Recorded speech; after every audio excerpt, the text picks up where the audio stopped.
கூட்டணிக்குள்ள வரணுன்றதுக்காக deputy chief minister பதவியெல்லாம் வந்து கொடுக்குறோம் அப்படின்னு உத்தரவாதம் கொடுத்துருக்காங்க அப்படின்னு ஒரு சில அரசியல் கட்சிகள் உங்களை அணுகியிருக்காங்க.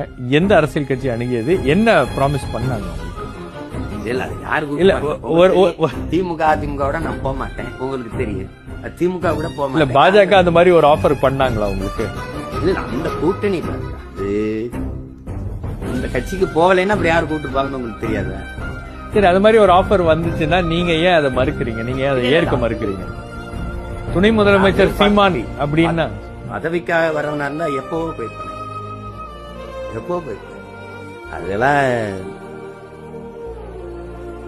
நான் வந்து நினைப்பேன், நான் தனிச்சு நின்னாலும் தனித்துவத்தோடு நிக்கணும்னு. நானாவது என்னை நல்லா அறிஞ்சவங்களுக்கு தெரியும், நானாவது என் மக்களுக்கு நம்பிக்கையா இருக்கணும்னு நினைக்கிறேன்.